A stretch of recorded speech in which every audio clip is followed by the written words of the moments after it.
86% of decision makers, they felt that the integrations of the two businesses coming together took much longer than expected, which then has the knock-on effect of delaying the value. Welcome to a brand new episode of the M&A Mastermind podcast presented by Cornerstone International Alliance. I'm your host, Nick Olson. On this show, I get the opportunity to talk with the brightest minds in lower middle market M&A. Together, we discuss industry intelligence, deal management, shared successes, specialized expertise, and much more. If you serve the small to medium-sized business owner, this show will offer you tactics and insights you can use and implement now to become a master in M&A. Hey everybody, welcome to a brand new episode of the M&A Mastermind podcast. My guest today is the Director of Strategic Growth at Unit 4. He is responsible for Unit 4's product strategy for the strategic verticals. He resides in Germany and is joining us to talk about some of the common challenges facing professional service businesses. Please welcome my guest today, Bryce Wolfe. Bryce, welcome to the show. How are you doing today? Hey, thanks, Nick. I'm good. How are you? I am doing great. So you're in Germany. You told me offline that you just moved there about a year or so ago. What made you make that transition over to residing in Germany? It was a perfect storm of events. The business needed me to be in Europe to be able to continue my role as it is today, because it's a large portion of our business here at Unit 4. And it served a personal desire of mine because I was and am dating a German girl. So it worked out nicely. Perfect. Win-win for everybody. So Unit 4, mentioned it in the intro. You just mentioned it. That's who you're with. Tell us all about Unit 4 and what sets you guys apart. Yeah, so we are an ERP provider, enterprise resource planning, focused on professional services organizations, not-for-profit, public sector. Now, those seem like three very different sectors within the business and not-for-profit and government entity landscape, but the thing that they have in common is they're all people-driven. So we focus on service-based organizations like those, not on manufacturing, not on widget building. It's all where people are the core to the business. Gotcha. Okay. And then your role. What is your role? What are the areas of focus that you're serving, and what kind of clientele are you working with? Yeah, so it's a lot, but for the relevant pieces here, I work for professional services organizations. That is my customer base that I serve. That is the prospective customer base that I serve. I might work with some not-for-profit organizations as well to be able to help out in the organization because there are a lot of similarities there from a not-for-profit. They're mission-driven versus project-driven, but the core there is the project that they have with it. But professional services are definitely my focus. So working with the existing customer base to make sure that we're meeting their needs with the product. If there's anything that we can do, I'm able to then bridge that gap between the product organization and our customer base, as well as for prospective customers as well. So you guys recently did a study at Unit 4 with some key insights that emerged from that, kind of relating to not only the industry, but, mergers and acquisitions and what that means. And so could you kind of lay the foundation for our listeners about what that survey was all about and why you guys felt the need to do it? Yeah, so we had noticed a trend in the professional services community. There's always been a lot of M&A activity within the professional services space. Bigger firms gobbling up smaller ones, then there's the mergers of similar sized firms, and it's something that never really tailed off. So in the software space, the acquisition market really kind of slowed down there, whereas in professional services, it's been pretty steady. So we wanted to figure out what some of those challenges were whenever it came to an actual acquisition, to that merger. We had some things that we thought we knew based on our customers, based on prospective customers and working with them. But we wanted to go outside of just our customer base and be able to gain more knowledge and more information just industry-wide in that. Okay. And so, we're looking at the survey and, what are some key findings? What are the results that that would impact M&A in the professional service industry that you think our listeners would benefit from hearing about? Yeah, so probably the biggest thing I would say is that if I can remember the number, it was 85, 86% of decision makers, whether that's finance or IT decision makers, they felt that the integrations of the two businesses coming together took much longer than expected, which then has the knock-on effect of delaying the value. So the main reason that that acquisition happened, that merger took place, is to be able to deliver value to the partners, to, if it was a private equity acquisition, to the PE firm. So that's a huge number of 85, 86% for having something take longer. Because whenever that happens, you already have in your mind, all right, this is going to take 6 months, this is going to take a year, this is going to take 2 years, based on the size and scale of that acquisition or of that merger. And to have 85, 86% get caught off guard with having it take even longer than expected, that was pretty surprising. Yeah, 85 is a significant number in any survey. You definitely got to pay attention to that. So when you talk about integration, you talk about IT services and technology and things like that. What are you hearing about? So you're talking like back office, like modernization, like things like that, and integrating that with the new company and the current client. Is that the work that you guys are doing to help make that transition more seamless? Yeah, that's certainly something that whenever we develop new capabilities in the product, as we go through and look at our offerings within the setup for it, that's something that we certainly do, because we know that a large set of our clients need to be able to onboard a new acquisition quickly. So that's something that when we have the capability today to be able to onboard a new acquisition quickly, for a professional services organization, and everything we do, everything we develop, we make sure we keep that in mind to not make it even harder, because I think it takes about 8 months on average to be able to have a new acquisition. But many, I think it's 1 in 5, can take over a year to integrate that. And that's not just technology, that's the people, that's the process, that's the ways of working, that's everything else. But we offer the technology. So we want to make sure that we remove that technology roadblock. So that way, when there's an acquisition happening, when there's a merger happening, the people in the process can be focused on by the teams that are doing the acquisition, and technology doesn't need to be that roadblock for them. How much in advance are you working with your clients before the talk about a sale happens? Are they ready to go? Are you trying to get them, well in advance where you can just be proactive? Like, how does that work? Yeah, so most people that are using our ERP or even another ERP, if it's something that is fully set up in an actual ERP, not spreadsheets, not something too basic, because I was working with a partner that specialized in M&A, and he was telling me that one of the biggest pitfalls that he sees for firms that are trying to be acquired is they still run their business on spreadsheets. They run it on QuickBooks, or they run it on something else that is just far too basic. Because if they're looking to be acquired, they need to have some sort of technology there to be able to show that audit trail of transactions, to be able to have the books in a clean and orderly fashion, to be able to do the due diligence prior to the acquisition. And that's something that we specialize in, is making sure that firms are set up for success there.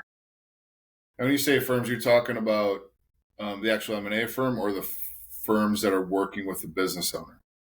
Our clients. Your clients. Yeah. Referring to our clients. Their firm is set up for success for acquisition if that's something that they're pursuing, which some are. Right.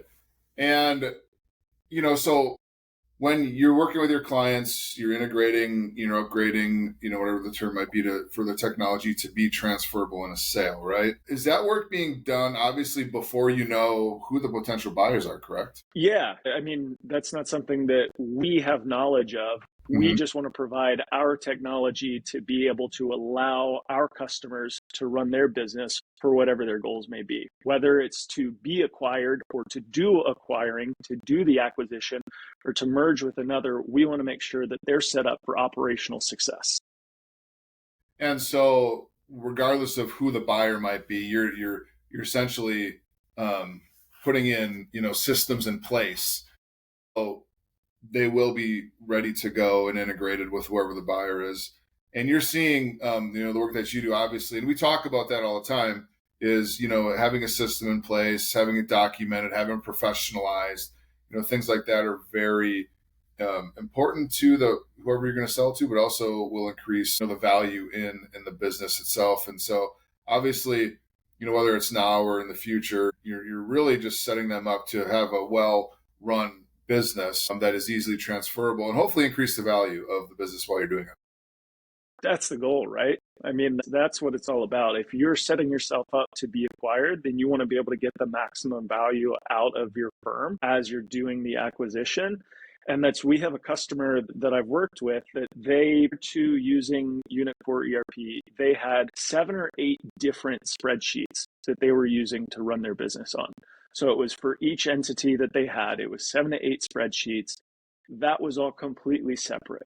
In preparation for the sale, they adopted Unit 4 ERP and they used that to be able to get maximum value out during the sale. And are you guys, I guess, how do your clients come to you, or how are you identifying these type of clients? Because when we're looking at our audience being the M&A advisor and firms, and we're always looking to work with companies that are doing the work that you're doing, have gone through that, instead of identifying it at the time we're having a conversation about a sale, which is typically a little bit too late, right? Right. It's great to get integrated with someone like you and your team, and so are you working with, or how do you work with an M&A advisory firm? Let's say an example of a client maybe you have in the top of your head that is working with you, and they say, hey, Bryce, we're ready to sell. Like, how does that conversation go? And how do you find and help and connect them with a firm that can eventually sell their company with them and for them? Yeah, that's actually not something that is a responsibility of mine. Working for the vendor, I don't make those relationships. I don't do that, but it's the industry events that I attend. So there's a number of events that I attend, groups that I'm part of, where we have these face-to-face event, I guess, is kind of too generic of a word, but it's a leadership group where people get together, where you have a mixture of technology vendors, such as myself with Unit 4, but then you have M&A advisors, you have professional services firms, you have legal firms, you've got everybody kind of getting together to share their experiences. So what is it that they've been seeing? What are challenges that they've had, whether it's with the technology side or if it was with the actual legal side, with term sheets, things like that. So it's not that I put people together, but I learn from them. So I hear their challenges. I know what it is that they're facing. So that way I can bring that back to the product team and say, hey guys, this is something that I just heard is a huge challenge for a company that's being acquired. We need to make sure that we have clear traceability here for when this project changed hands, or when this timesheet was approved, or when this expense report got paid out. We need to have full traceability there. So we make sure that we have that to set them up for success whenever that sale happens. Gotcha. So what are some of the biggest operational or system related issues your clients face, pre-sale? I should. Yeah.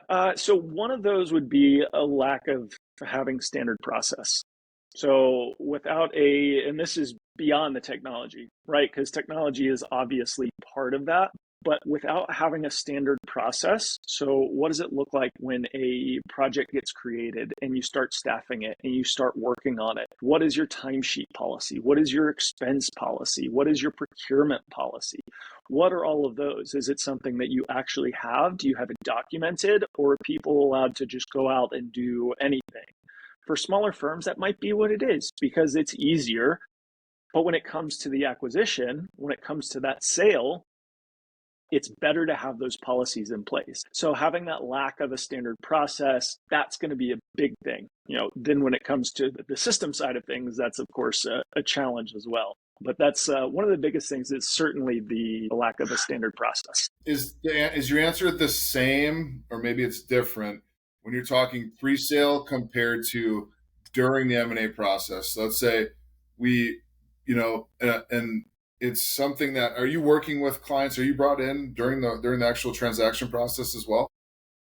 No, I'm not. As the technology provider, that's something that we like to stay hands off with that. There might be a professional services consultant from Unit 4 or from a partner of ours that is actively engaged on a project, and so they'll be aware of it. But as a vendor, that's not something that we want to take part of, because that's up to our client. We want to make sure that they have the best technology for it, but it's not something that we'll get involved with in that side of things. Gotcha. So are you guys, so let's say an M&A advisor, and maybe you've had the situation where an M&A advisor identifies, maybe it's during the valuation process, where they've identified, some issues, the value is not what the business owner wants it to be. And a lot of it might be related to their, integration, their processes, their systems, their technology. Are you, and then if hey, you need to go work with someone, they send them to Unit 4. Have you come across an example of that scenario where, then how do you guys keep the M&A advisor kind of in the loop? Are you, or is it, how does that might work? How might that work? Yeah, so that would be just a standard part of the vendor selection process. So that's something that I have certainly seen whenever the M&A advisor is working with their client, with that firm, to go through and have a next generation technology solution for it. So there's somebody that we took from spreadsheets, believe it or not. Although I think you probably do believe it, that spreadsheets are a common financial tool for professional services firms. Yep. So worked with them, with the client of theirs that they sent to us. We worked with them to be able to uncover their needs, worked with them to be able to see how our solution fit for them. That way they were able to quickly get off the ground and running. So that way they could start running their business on it. So they got immediate value from starting to run their business on a technology platform that suited their needs. And then from that, they were able to get that sale that they were going after at the price that they wanted. So that was definitely something that we've done.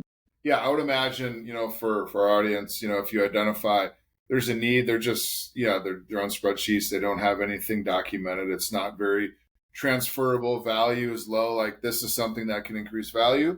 I would think that would be a good thing to consider. So, what advice would you give, the M&A advisory world when they're kind of going through exploratory phase, valuing the company, and they identify, certain areas in which they could improve? Like, from the work that you guys do, what are some things that our audience should look for to identify whether there is a need for, they need to upgrade their processes, technology, their systems, things like that? What advice would you give them? Yeah, so an easy thing to look for is, how long does it take you to get the financial data that you need? Is there a single source of truth for that financial data? Or is it because it's Tuesday, you're working from Brenda's spreadsheet, whereas on Thursday, you're going to be working from Steve's spreadsheet? Do they have a single source of truth for that financial data? Because if they don't, that's going to lead to errors in financial transactions. It highlights process inefficiencies, and it leads to time-consuming manual reconciliations, which is not something that you want to have to worry about during the acquisition process. How do you guys identify? I mean, I'm sure your systems are integratable with a lot of different ones out there, but when you're looking at setting them up for a transition, and you don't know who the buyer is, how do you focus on the right solution for the buyer who maybe you don't know what systems are on? So that just comes down to the integration capability. So whether you're using Salesforce for CRM, if you're using Dynamics, if you're using HubSpot or some other CRM system, if there's Concur, Expensify, any of those specialized solutions for expenses, those are all ones that we're able to connect to, because if it's for that financial transaction data, that would live within Unit 4 ERP. And then because we have the integration capability to be able to connect to those other systems, it allows us to create one very comprehensive ecosystem for that best of breed capability set. And typically, integration, what are some things that you can recommend the M&A advisor to look for in understanding whether it's integratable or not? Because, and you talked about just the time it takes after the sale to look at that. So is it bringing, are you guys coming back into the equation after the sale to perform the integration? What are some things that during due diligence phase that we need to look for and understand to make sure that the quality integration is possible, and that's going to take the least amount of time to make that happen? Because as you identified at the beginning, the integration time post sale is one of the biggest issues that you're hearing. Yeah, so it would certainly be looking at the process. From the technology standpoint, though, it would be how connected are those systems? Do they have multiple systems that they're using? Because if they have multiple systems, then it's going to be something that the due diligence will need to be done as you're combining two companies. What's going to stick around? Obviously, if both companies are using Salesforce, then it becomes a migration effort. If one's using Salesforce, one's using Dynamics, then which way do we go forward? So that's going to be something to look at, because when we look at that tech stack, it's much easier to have a data migration effort from system to system than it is to go from one system to the other system. There's going to be process changes no matter what, but when you have to shift to an entirely new system for one organization versus another, that's when it becomes really challenging. For a back office finance system like that, that's when you need to make sure that you have the finance system that meets your needs as a professional services organization. Same thing for expenses, same thing for everything. It should be purpose built to serve the needs of the professional services organization. And then that will make it easier to be able to integrate the two companies together, or to onboard the new company into the ecosystem that you currently have. What if a business owner going through an M&A transaction doesn't have that tech stack in place? Do you recommend they integrate that during the process? Maybe it's a delay of the process, I don't know. Or identify, the buyer's tech stack and integrate it that way? Like, what is your recommendation? Because value could take a hit one way or the other in that scenario. Yeah, so I don't think there's a right answer for that one. It's really going to depend on the scenario and the situation with it. There was one project that I was working on that was it was a spin merger.